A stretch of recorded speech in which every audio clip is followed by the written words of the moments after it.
예수 그리스도의 나심은 이러하니라. 그의 어머니 마리아가 요셉과 약혼하고 동거하기 전에 성령으로 잉태된 것이 나타났더니 그의 남편 요셉은 의로운 사람이라 그를 드러내지 아니하고 가만히 끊고자 하여 이를 생각할 때에 주의 사자가 현몽하여 이르되 다윗의 자손 요셉아 내 아내 마리아 데려오기를 무서워하지 말라. 그에게 잉태된 자는 성령으로 된 것이라. 아들을 낳으리니 이름을 예수라 하라. 이는 그가 자기 백성을 그들의 죄에서 구원할 자이심이라 하니라. 이 모든 일이 된 것은 주께서 선지자로 하신 말씀을 이루려 하심이니 이르시되 보라, 처녀가 잉태하여 아들을 낳을 것이요 그의 이름은 임마누엘이라 하리라 하셨으니 이를 번역한즉 하나님이 우리와 함께 계시다 하니라. 요셉이 잠에서 깨어 일어나 주의 사자의 분부대로 행하여 그의 아내를 데려왔으나 아들을 낳기까지 동침하지 아니하더니 낳음에 이름을 예수라 하니라. 아멘. 지난주 저는 중국 항저우에 있는 한인연합교회에서 3일간의 부흥집회를 인도했습니다. 이를 위해서 기도해 주신 여러분 다시 한번 감사드리고요. 교우들과 중국에 사는 교우들과 인사를 나누는데 다들 대한민국 걱정이 참 많으시더라고요. 한국을 떠나 있으니까 더 큰 걱정을 가지고 사는 것 같았습니다. 제가 그분들께 말씀드렸습니다. 대한민국 괜찮다고 말입니다. 그러면서 근거를 함께 말씀드렸어요. 대한민국은 여기 중국과는 다릅니다. 우리나라는 몇몇 지도자들과 정치인들의 유능한 리더십으로 운영된 나라가 아니라 곳곳에 수많은 교회들이 또 수많은 교우들이 든든하게 가장 밑바닥에서 기도로 떠받치고 있는 거룩한 나라입니다. 사실 그렇죠. 최근에 1년의 여러 가지 과정 가운데에 우리 모두가 마음 아파하고 이런 이때에 각자가 나름의 기도를 하나님께 드렸을 것입니다. 뉴스만 보면 그냥 기도가 나오는 거죠. 뿐만 아니라 교회들은 새벽마다, 저희 교회도 마찬가지입니다. 새벽마다 함께 이 제목을 가지고 기도하고 있습니다. 어찌 이 나라가 이 일들로 인해 요동할 수가 있겠습니까? 우리는 이런 자신감을 가져야 됩니다. 하나님이 이 나라를 지키고 계시다는 사실을 말입니다. 어떤 일을 만나든 다시금 금세 회복해 주시고 그 모든 과정을 통해 오히려 이 사회가 더 든든해지고 단단해지고 성숙해질 것을 믿으시기를 바랍니다. 그래서 이 시간 어느 상황 속에서도 우리 가정과 교회, 우리 이 나라를 지키시고 사랑해 주시는 우리 하나님께 감사의 박수 올려드릴까요? 네, 확실하게 믿으시기 바랍니다. 예. 이처럼 우리가 어떤 인생의 풍파 속에서도 요동하지 않고 샬롬의 상태를 유지할 수 있는 이유는 바로 우리에게는 진정한 왕이 계시기 때문입니다. 이 왕은 세상 모든 권세 위에 뛰어난 권세입니다. 그 어떤 세계적인 불황도 이 왕의 권세에는 전혀 위협이 되지 않고 그 어떤 국제 정세에도 조금의 영향도 받지 않으시는 왕 중의 왕이십니다. 세상의 기업에는요 항상 오너 리스크가 있죠. 가정에도 가장의 리스크가 있습니다. 나라에도 지도자의 리스크가 있죠. 하지만 우리의 참된 왕이신 그분에게는 그 어떤 리스크도 존재하지 않습니다. 완전 무결하시고 전지전능하심으로 우리를 다스리고 계신다는 사실입니다. 그렇기 때문에 그분을 인생의 왕으로 모시고 있으면 우리 인생은 완전한 반석 위에 서 있는 인생이 되는 것이죠. 제가 질문 드리길 원해요. 여러분은 그분을 인생의 진정한 왕으로 모시고 있습니까? 오늘 읽은 성경 본문은 만왕의 왕이시고 우리 인생의 왕으로 오신 예수님의 탄생 스토리에 관한 것입니다. 이 예수님의 탄생 배경에 관한 이 말씀을 통해 다시금 우리 마음에 예수님만을 진짜 인생의 주인이요 왕으로 새롭게 모시게 되는 그 은혜의 계기가 되기를 간절히 축원합니다. 대부분의 그리스도인들이 하나님이 온 세상을 다스리시는 왕이라는 사실을 공적으로는 고백합니다. 하지만 실제로 삶을 들여다보면 전혀 그분을 왕으로 모시지 않고 사는 삶을 보게 돼요. 입술의 고백과 삶의 내용은 다르다는 거예요. 유대인들도 마찬가지였습니다. 그들은 유대인이기 때문에 선민이기 때문에 공적으로는 하나님을 왕으로 인정했습니다. 하지만 실제 삶에서는요 그걸 부정하고 살았습니다. 대표적으로 그 사실을 볼 수 있는 상황이 있는데 선지자 사무엘이 사사로 있을 그때에 어느 날 이스라엘 백성들의 대표가 선지자에게 와서 이런 것을 요구하기 시작합니다. 같이 한번 읽어볼까요? 사무엘상 8장 6절입니다. 시작. 우리에게 왕을 주어 우리를 다스리게 하라 했을 때에 사무엘이 그것을 기뻐하지 아니하여 여호와께 기도하며 여호와께서 사무엘에게 이르시되 백성이 내게 한 말을 다 들으라.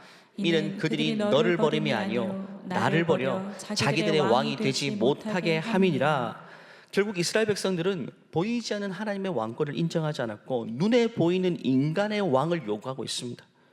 보이지 않는 왕권에는 내가 불안해서 내 인생을 맡길 수 없다는 것이죠. 그래서 다른 나라들처럼 강력한 왕권을 가진 눈에 보이는 인간 왕을 달라고 요구하는 겁니다. 보이지 않는 손보다는 눈에 보여서 실제로 내 삶에 영향을 줄 수 있는 그 왕을 요구한 것입니다. 그래서 이런 요구에 하나님은 정확하게 이렇게 말씀하시죠. 이는 그들이 사무엘 너를 버림이 아니요 나를 버려 자기들의 왕이 되지 못하게 함이니라. 실제로 그랬어요. 이스라엘 백성들은 하나님을 왕의 자리에서 폐위시켜버린 것입니다. 요즘 우리나라 정국과 똑같습니다. 하나님을 왕의 자리에서 탄핵시켜버린 겁니다. 오늘날 우리는 어떻습니까? 진짜 주님이 내 인생의 왕자에 그분이 앉아 계십니까? 그분을 내 인생의 유일한 왕으로 모시고 사는 그 인생 진짜 만족감이 있습니까? 이스라엘 백성들은 그렇지 않았어요. 하나님은 외모를 보지 않고 중심을 보시기 때문에 그들의 마음이 중심이 어떠한가를 다 꿰뚫어 보시잖아요. 예수님을 십자가에 못 박으라고 유대인들이 외쳤죠. 그때 그들의 고백을 한번 보면 깜짝 놀랄 만한 고백을 합니다. 그들이 소리 지르되 없이 하소서 없이 하소서 그 예수를 십자가에 못 박게 하소서. 그때 빌라도가 이렇게 말하죠. 내가 너희의 왕을 십자가에 못 박으랴. 대제사장들이 대답하되 가이사 로마 황제 가이사 외에는 우리에게 왕이 없나이다 하니 깜짝 놀랄 만한 말을 합니다. 오히려 이방인이었던 빌라도가 유대인들의 왕이 이분임을 알고 있어요. 지금 내가 너희 왕을 이분을 십자가에 내어주랴 못 박으랴. 그런데 정작 유대인들은 뭐라고 말합니까? 우리에게는 가이사 로마 황제 외에는 진짜 왕이 없나이다라고 이야기합니다. 왕을 부정해버립니다. 그들이 요구하는 왕의 모습이 바로 사실 가이사 로마 황제의 모습이었거든요. 세상을 힘으로 쥐락펴락하고 강력한 군사력으로 말 한마디로 천하를 호령할 수 있는 그 강한 힘, 권세자, 눈에 보이는 왕, 이 정도의 왕권을 가진 자가 아니면 우리는 그를 왕으로 인정할 수 없다는 겁니다. 이스라엘의 왕으로 오실 메시아는 적어도 이 정도는 돼야 된다는 것입니다. 그래서 사무엘상 8장에 이렇게 말하죠. 백성이 사무엘의 말 듣기를 거절하여 이르되 아니로소이다. 우리도 왕이 있어야 하나이다 하리니 우리도 다른 나라들 같이 되어 우리의 왕이 우리를 다스리며 우리 앞에 나가서 우리의 싸움을 싸워야 할 것이니라. 한마디로 강력한 힘을 가지고 이 나라를 힘으로 이끌어줄, 한마디로 우리 삶의 질을 높여줄 그 눈에 보이는 왕이 필요하다는 거예요. 마태복음 보면 그 왕권의 힘을 이야기하고 있어요. 가이사 로마 황제가 다들 하나의 명령을 하는데 난 곧 고향으로 돌아가서 호적하라라고 호적 명령을 내립니다. 호적 명령의 이유는 하나입니다. 자기 힘 자랑입니다. 힘 자랑. 그의 말 한마디에 그가 다스리는 땅에 수많은 사람들이 난 곧 고향을 향해서 머나면 행렬을 떠나야 됐습니다. 그래서 예수님도 어머니 뱃속에 있을 때였죠. 마리아의 뱃속. 그 무거운 몸을 이끌고 나사렛에서 베들레헴 100km가 넘는 머나먼 여정을 떠나야 됐던 것입니다. 이렇게 말 한마디로 천하를 호령할 수 있는 이것이 진짜 힘이고 진짜 왕권이라고 유대인들은 생각했고, 하나님이 메시아를 보내주신다면 이런 분, 이 정도가 안 되면 우리는 받아들일 수 없다라고 이야기한 것이죠. 오늘날 우리가 요구하는 왕의 모습도 사실 그와 마찬가지 아닌가요? 많은 사람들이 예수 믿으면 그분이 내 인생에서 절대적인 힘을 발휘해 주실 것을 기대합니다. 경제적인 부분에서도 불황을 호황으로 이끌어 주실 그 메시아가 우리에게 필요한 것이고, 가정적인 부분에서도 우리 자녀를 형통한 길로 이끌어 줄 강력한 힘을 가진 메시아를 기대합니다. 그런데 예수님을 믿어도 정작 내 삶의 질은 나아지지 않고 여러 가지 삶의 여러 가지 문제 속에 휩싸여 사는 지금 내 현실 속에서 많은 사람들은 고민하게 되는 거죠. 내가 이분을 왕으로 모시고 살 수 있는가? 예수님이 내 인생에 도대체 뭘 해주시지? 그러면서 마음의 한켠으로는 다른 왕을 붙잡고 섬기게 되는 것입니다. 과거에 전도하면서 한 분의 이야기를 들은 적이 있습니다. 자신도 과거 예수님 믿었던 사람이라 지금은 믿지 않는데요. 그러면서 이런 말을 합니다. 하나님을 믿을 바에 차라리 돈을 믿겠다고. 돈은 웬만한 내 인생의 문제 다 해결해 주는데 하나님이 도대체 내 인생의 문제 해결해 준 게 뭐냐고 이렇게 따지더라고요. 그 말을 듣고 저도 한동안 고민이 됐습니다. 그렇네. 돈이면 이 땅에서 웬만한 문제가 바로바로 해결되잖아요. 근데 하나님 믿는다고 그 문제가 해결이 됩니까? 사실은 해결되지만 해결되지 않는 것처럼 보이죠. 진짜 가장 좋은 방법으로 해결되고 있음에도 불구하고 내 눈에는 해결되지 않는 것처럼 보여. 왜? 내 뜻대로 요구하기 때문에. 여러분은 어떻게 생각하십니까? 실제로 여러분은 하나님을 왕으로 모시고 살면서 이런 고민 해본 적이 없습니까? 저 개인적으로는 20살 때 진짜 예수님을 내 인생의 왕으로 모시고 난 다음에 저는 정말 놀라운 변화를 경험했습니다. 나를 둘러싼 환경보다 내가 먼저 변하게 되었어요. 내 안에 새로운 변화가 일어나기 시작했고, 내가 변하니까 나를 둘러싼 환경이 달라지기 시작했죠. 예수님이 내 인생의 왕으로 다스리고 나서부터 제 인생은요 놀랍게 변화되었습니다. 이전의 모습은 상상도 하기 싫어요. 여러분의 인생은 어떻습니까? 예수님을 구주로 모시고 왕으로 모신 다음에 주님은 우리 인생 가운데 어떤 일을 행하셨습니까? 많은 사람들이 나 예수 믿어도 별 수 없던데요, 아무 일도 일어나지 않는데요. 정말 그럴까요? 자정도 마찬가지죠. 부모를 향해서 폐륜녀 같은 사람들은 부모가 나에게 도대체 뭘 해줬냐고 따지는 자녀들도 있습니다. 근데 어떤 좋은 아들은요 그렇게 고백하지 않죠. 부모님이 없었다면 지금 내 존재는 없었을 것입니다. 똑같은 부모의 사랑을 받고 자라도 어떤 애들은 당신이 나에게 뭘 해줬는데 이렇게 하는 폐륜 아들도 있고, 그 부모의 사랑을 마음으로 다 고백하는 그런 착한 자녀들도 있습니다. 여러분, 하나님의 사랑을 어떻게 인정하고 어떻게 고백하고 있습니까? 하나님을 왕으로 모시게 되면 하나님께서는요 왕으로서 우리 인생을 통치하고 다스려 주십니다. 많은 변화가 있는 겁니다. 억만금의 돈이 하지 못하는 일도 주님은 행하시고, 많은 사람들이 할 수 없는, 스스로도 할 수 없는 일들을 주님은 하신다는 겁니다. 그런데 이 많은 사람들이 예수 믿고도 내 인생에 변화가 없다라고 말하는 사람도 있죠. 그게 두 가지 이유 때문입니다. 첫 번째는 하나님을 진정한 왕, 유일한 왕으로 모시지 않았기 때문입니다.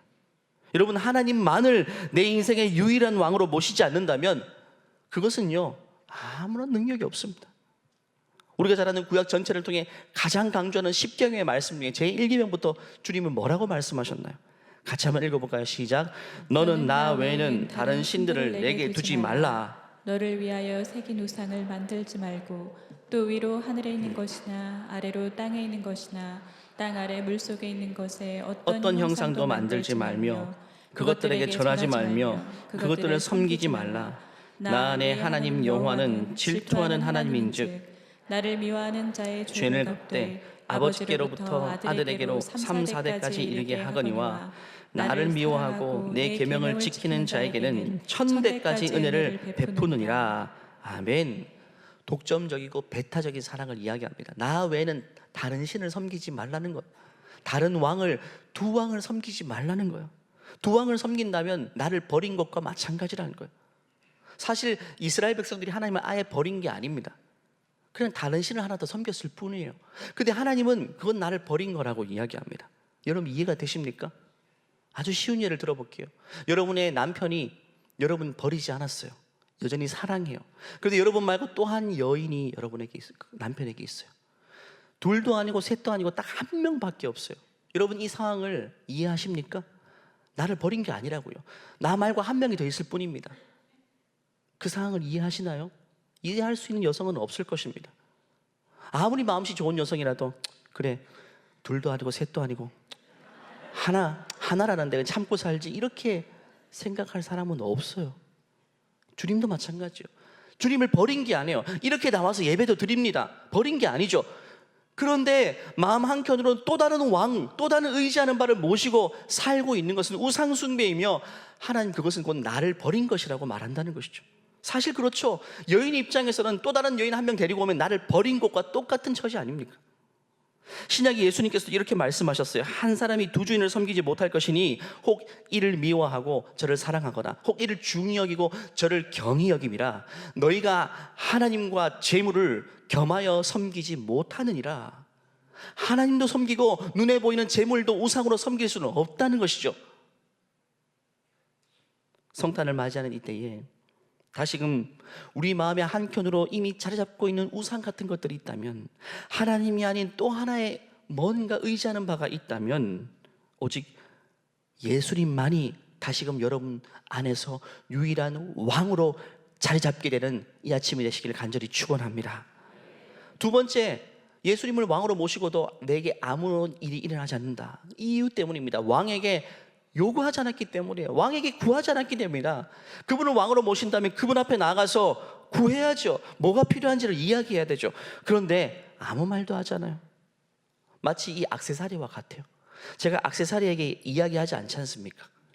주님을 액세서리처럼 내가 기독교라고 종교란에 기독교는 쓸 수 있고 예배는 드리지만 그분과 어떤 개인적인 관계도 없어요.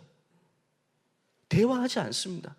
그러면 내 인생에 아무 일도 일어나지 않습니다. 야고보서 4장 2절은 분명히 말합니다. 너희는 욕심을 내어도 얻지 못하며 살인하며 시기하여도 능히 취하지 못함으로 다투고 싸우는도다. 너희가 얻지 못하면 뭐라고요? 구하지 아니하기 때문이요. 하나님을 왕으로 모신다면 왕이신 하나님 앞에 나와 우리의 구할 것들을 마땅히 구해야만 주님이 주신다고 이야기합니다. 액세서리처럼 달고 다닌다고 우리에게 어떤 일이 일어나는 것이 아니라 그분과 인격적인 관계 속에서 그분을 왕으로 모시고 왕에게 우리가 그분의 종으로서 백성으로서 마땅히 구해야만 주신다고 이야기합니다. 근데 오늘날 많은 그리스도인들이 진짜 하나님과 대화하지 않습니다. 하나님과 인격적인 교제하지 않습니다. 하나님께 날마다 기도하는 사람이 얼마나 될까요? 실제로 그렇죠. 무언가를 얻으려고 다들 열심을 내서 새벽부터 일을 합니다. 그 열정은 나에게 있죠. 그런데 그 열정으로 하나님께 기도하는 사람들은 많이 없습니다. 내가 아무리 열심히 살아서 내가 스스로 취할 수 있는 것도요, 하나님이 주실 수 있는 것에 비하면 아무것도 아닌 겁니다. 내가 열심히 노력해서 얻을 수 있는 것이 1이라면 하나님이 위로부터 주시는 것은 뒤에 공이 하나 두 개 더 붙는 그 정도의 스케일인 것입니다. 우리 자녀 입장 생각해 보십시오. 제가 5학년 둘째가 있는데 5학년 입장에서 열심히 아둥바둥 용돈을 모아서 살 수 있는 것은 거기서 거기까지입니다. 하지만 아버지의 마음을 변화시켜서 아버지가 줄 수 있는 것은 그보다 훨씬 더 큰 스케일의 것입니다. 비교가 안 되는 겁니다. 그렇기 때문에 우리에게 필요한 것은 아버지께 나와서 구하는 기도의 마음인 것입니다. 그래서 신년 첫 주부터 특세가 아닌 제가 특밤을 준비하고 있습니다. 새벽에는 젊은 부부들이 나오기 힘들잖아요. 그래서 일주일 동안 특밤을 통해서 8시에 그냥 찬양하고 기도하는 그런 시간들을 가지길 원해요. 새해 첫 주부터 계획하고 있으니까 여러분 이 시간들을 꼭 사마음으로 나오셔서 첫 주부터 우리의 왕이신 하나님께 우리의 필요를 당당하게 구하고 기도하고 한 해를 출발하신 여러분 되기를 바랍니다. 성경을 보면 유대인들이요, 예수님을 어떻게 묘사했냐면 저 사람은 죄인과 세리들의 친구라고 이야기했죠. 유대인들의 눈에 비춰진 예수님의 모습은 죄인과 세리들의 친구였죠. 그러니까 유대인들 입장에서는 정말 속이 타들어가는 겁니다. 그들이 기다렸던 메시아는 이 세상을 심판해 줄 왕권을 가지고 온 메시아입니다. 세리와 죄인들을 심판해야 되는데 오히려 그들의 친구가 되어주고 있으니까 자기 입장에서는 타들어가는 겁니다. 어떻게 하나님 저런 사람을 메시아로 보냈냐? 나는 인정할 수 없다는 겁니다. 메시아로서 도저히 받아들일 수 없으니까 설마 저 사람이 진짜 하나님이 보낸 메시아일지라도 나는 인정하지 못한다. 그래서 결국에는 반품 처리해버린 겁니다. 실제로 그들은 하나님이 보는 앞에서 예수님을 십자가형에 넘겨버립니다. 하나님이 보는 눈앞에서 나 당신 보낸 이 사람 마음에 들지 않으니까 다른 사람 보내주세요. 이 로마 황제 같은 사람 보내주세요 라고 반품 처리해버린 거예요. 여러분 집 앞에 반품 택배가 놓여있는 분도 있죠. 물건이 마음에 들지 않아서 내 취향이 아니어서 반품 다시 보내버리는 거예요.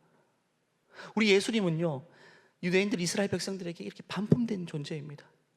하나님의 입장은 어떻겠습니까? 당신의 독생자 가장 고귀한 유일한 아들을 이 땅에 선물로 보내주셨는데 이스라엘 백성들은요 십자가에 못 박아 버렸습니다. 완전히 반품 처리뿐만 아니라 물건이 마음에 들지 않는다, 반품도 아니라 아예 찢어버린 겁니다. 불태워버린 겁니다. 뭐 이런 걸 보내냐고. 우리 주님의 마음이 어떻겠습니까? 다시금 질문 드리기를 원합니다. 여러분은 하나님이 보내신 독생자 그 예수님을 메시아로 내 인생의 왕으로 만족하고 계십니까? 그 선물을 정말 소중하게 간직하고 받기를 원하십니까? 아니면 이거 하나로 부족해서 다른 곳에 마음을 두고 있지는 않습니까? 오늘 그 본문은 예수님의 탄생 배경을 이야기합니다. 주의 사자가 마리아의 남편 요셉의 꿈에 나타나서 마리아의 태에 잉태된 그 사람은 성녀로 잉태된 것이라고 예고하는 그런 본문이죠. 오늘 이 본문을 통해서 세상의 왕권, 세상에 힘 있는 왕들과 하나님이 보내신 메시아, 그 예수 그리스도의 왕권이 어떻게 대조를 이루는지를 살펴볼 수가 있죠. 첫 번째, 권력의 목적 자체가 다릅니다. 세상 권력은요, 권력 강화와 유지를 위한 왕입니다. 하지만 하나님이 보내신 메시아는 자기 백성을 죄에서 구원할 왕입니다. 오늘 21절 이렇게 말하죠. 아들을 낳으니 그 이름을 예수라 하라. 이는 그가 자기 백성을 그들의 죄에서 구원할 자이심이라. 세상 왕은요, 백성들을 구원할 관심이 없습니다. 왕이 백성에게 관심 있는 거 봤습니까? 로마 황제 가이사의 왕권도 백성을 위한 왕권이 아니었습니다. 가이사는 백성들에게 여러 가지 명령을 했고 공적으로 연설할 때는 자신이 백성을 위해서 뭔가 하는 것처럼 보였지만 마음으로는 저 백성들 전혀 마음이 없습니다. 위정자들의 마음은 다 똑같아요. 여러분, 우리나라를 이끌어가는 위정자들, 국회의원들, 정치인들, 우리에게 관심이 있는 것 같아요. 여러분, 관심 있다고 생각하시면 손 한번 들어볼까요? 저는 없다고 봅니다. 아니, 없는 게 당연하죠. 왜냐하면 사람 마음은 다 똑같아요. 우리가 그 자리에 가도 마찬가지입니다. 인간은 본성적으로 자기중심적일 수밖에 없어요. 내 자리가 중요한 것이지 다른 사람들의 처지는요, 그렇게 말은 할 수 있지만 실제적으로는 내가 제일 중심입니다. 그 어떤 사람도 마찬가지예요. 그러니까 하나님밖에 없다는 겁니다. 예수님밖에 없다는 겁니다. 예수님만이 진짜 우리를 위하시는 분이지 그 어떤 권세도 백성을 위할 수는 없는 것입니다. 자기 권세를 위해 백성들이 필요할 뿐이지 백성을 위한 권세는 없어요. 두 번째는 권력의 출처가 다르죠. 인간으로부터 주어진 왕권이 세상 권세라면 두 번째는 하나님으로부터 주어진 왕권이 메시아의 권세인 것입니다. 오늘 18절에 이렇게 말합니다. 예수 그리스도의 나심은 이러하니라. 그 어머니 마리아가 요셉과 약혼하고 동거하기 전에 성령으로 잉태된 것이 나타났다. 성령으로 잉태됐다는 말이 그 권력, 메시아의 권세의 출처가 하늘로부터 임한 것이라는 거죠. 백성들이 세워진 권세가 아니라 위로부터 내려온 권세라고 이야기합니다. 하지만 세상 권세는 다 사람으로부터 나는 거죠. 자신의 힘으로 쟁취하거나 사람의 인기를 얻어 당선되거나 아니면 혈통을 통해 물려받거나 다 인간으로부터 온 권세입니다. 여러분, 인간으로부터 온 권세는 결국에는 다 허물어질 권세입니다. 영원한 건 없어요. 다 유통기한이 있습니다. 권력의 화려함 뒤에는 가장 비참한 허무함이 기다리고 있죠. 오늘 본문 당시에 로마 시대 때 가장 세상을 호령하던 두 권세를 꼽자면 가이사 아우구스투스입니다. 아우구스투스는 로마의 초대 황제입니다. 그리고 유대 지역을 다스렸던 지역의 왕은 헤롯 대왕이었죠. 이 두 사람이 그 지역을 쥐락펴락하는 절대 권세자들, 모두가 그 머리 앞에, 그 권세 앞에 머리를 조아리게 되는 것입니다. 그런데 이 권세는요, 영원한 권세가 아니었죠. 유통기한이 있는 세상 권세였죠. 역사가들은 기록합니다. 이 두 인물이 얼마나 비참하게 최후를 맞이했는지 말입니다. 요세푸스의 기록에 따르면 그의 병증이 기록되어 있는데 극심한 복통과 피부 병면, 기생충 감염, 알 수 없는 질병들이 복합적으로 밀려와서 너무나도 극심한 고통 중에 인생을 마무리했고, 더 비참한 것은 마지막 순간에 가족들조차 신뢰하지 못해서 아내들과 자녀를 살해하고 처형했던, 가정이 완전히 풍비박산났던 비참한 치열을 맞이하고 있죠. 인간으로부터 주어진 왕권은요, 결국 그렇게 끝나버리는 것입니다. 그 화려함 뒤에는 꽃이 피었다가 금세 져버리는 것처럼 인간의 모든 것들은 다 그렇습니다. 사람으로부터 오는 것은 다 그렇습니다. 전성기가 있으면 내리막길이 있는 것입니다. 우리가 그 세상 권세에 마음을 주면 되겠습니까? 안 되겠습니까? 세상 권세에 우리 인생을 맡겼다가는 큰일 나게요. 우리 인생을 어디에 맡겨야 됩니까? 지지 않는 영원한 권세, 유일한 권세, 예수님의 권세에만 우리 인생을 맡겨드려야 되는 것입니다.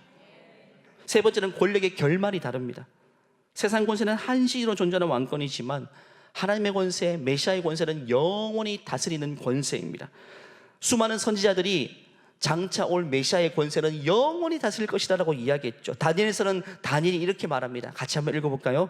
그에게 권세와 영광과 나라를 주고 모든 백성과 나라들과 다른 언어를 말하는 모든 자들이 그를 섬기게 하였으니 그의 권세는 소멸되지 아니하는 영원한 권세요 그의 나라는 멸망하지 아니할 것이니라. 그의 나라는 소멸하지도 않고 멸망하지 않을 지지 않는 권세라고 말합니다.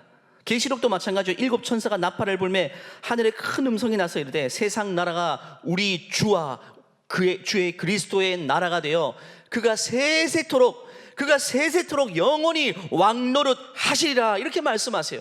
예수님은 영원토록 왕이십니다. 왕노릇 하시는 분이십니다. 성경의 기록을 보면 구약 때부터 세상 권세자들의 이름이 기록되어 있죠. 애굽 파라오, 바로의 권세, 바벨론, 아수르, 로마 황제들의 이름이 쫙 거론됩니다. 그 가운데 메시아의 예언이 등장하고 결국 로마 시대 때 메시아가 이 땅에 태어나시게 됩니다. 이런 세상 권세 앞에 메시아의 권세는 한없이 초라해 보이지만 결국에는 성경이 뭘 말하는가? 세상 권세는 지고 피었다 지고 피었다 지고 반복하지만 세상의 진정한 왕권으로 오신 메시아 예수 그리스도의 왕권은 영영하다는 사실을 마지막 계시록까지 우리에게 보여주고 있는 것입니다. 사랑하는 여러분, 예수님만이 영원한 왕임을 믿으시기 바랍니다. 세상 왕권은 우리를 책임질 수 없어요. 허물어지는 왕권입니다. 그렇기 때문에 우리는 그분께만 영광을 올려드리고 주님께만 그의 합당한 영예를 올려드리는 주의 존귀한 백성 되시길 간절히 축원합니다. 마지막으로 권력의 통치 방식이 다릅니다. 세상 권세는 백성을 지배하고 다스리고 통제하죠. 하지만 진정한 메시아의 권세는 백성과 함께 해주는 권세이고 백성을 위해 자신을 희생하는 권세입니다. 세상에 이런 권세는 없습니다.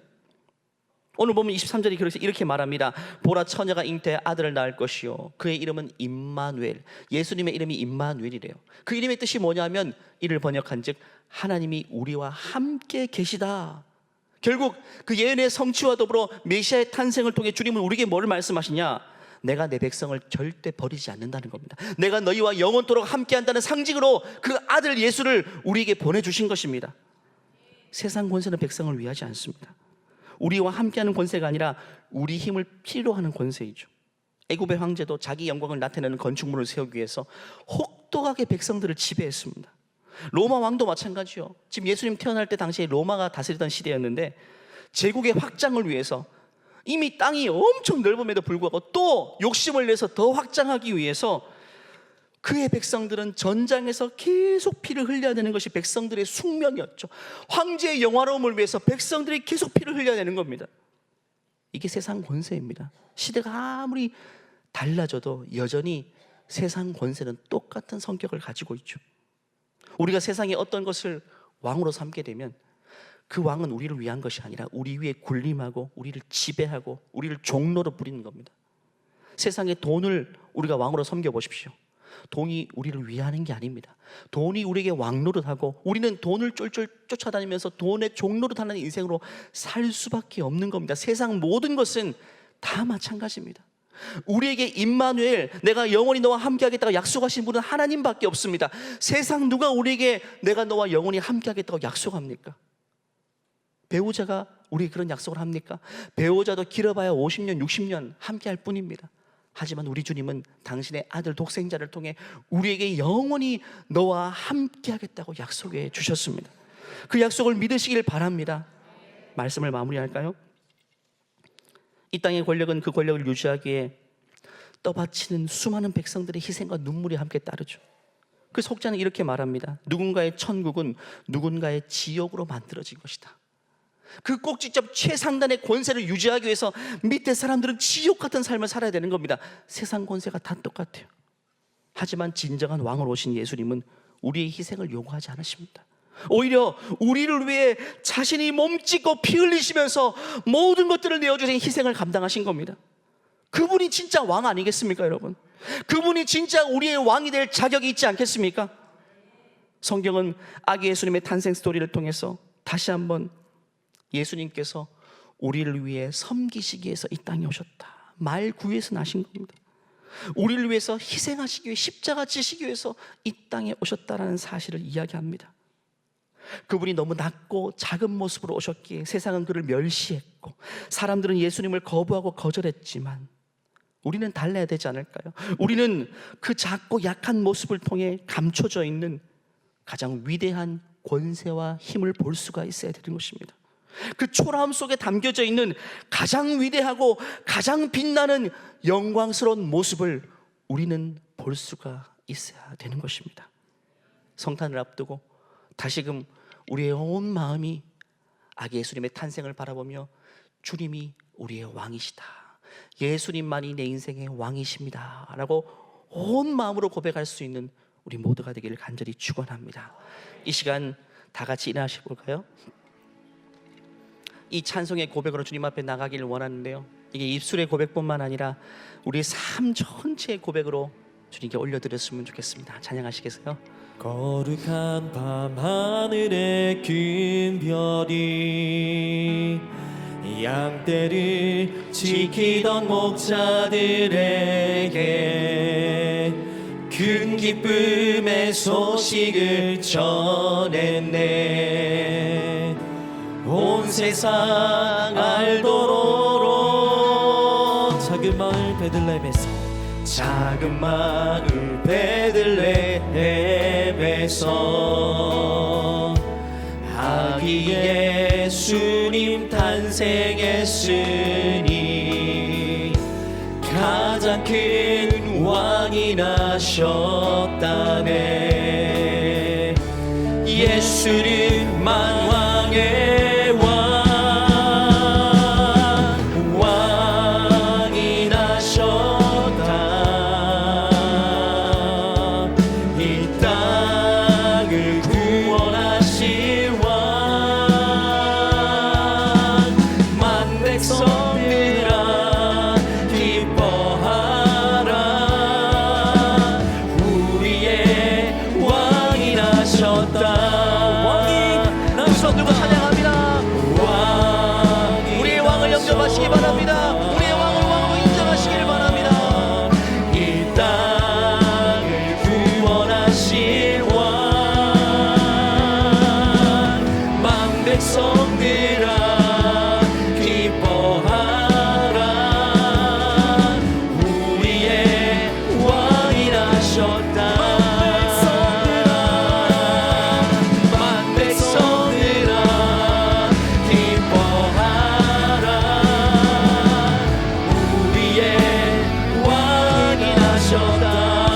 우리의 진정한 왕이신 예수님께 영광의 박수 올려드리겠습니다. 주님만이 우리 인생의 진정한 왕이십니다. 주님 영광 받아주시옵소서. 이 시간 축도하기 전에 앞뒤 좌우를 보시고 한번 인사 나눌까요? 예수님만이 진정한 왕이십니다. 예수님만이 진정한 왕이십니다. 예수님만이 진정한 왕이십니다. 이제는 우리 주 예수 그리스도의 은혜와 하나님의 무한하신 사랑과 우리 안에 내주하시는 성령의 교통하심이 예수님만을 내 인생의 전적인 전부로 온전한 왕으로 모시고 섬기기를 소원하는 모든 존귀한 주의 백성 머리 위에, 또 우리 믿음의 가정 위에 이제로부터 영원토록 함께 하시기를 간절히 축원하옵나이다. 아멘.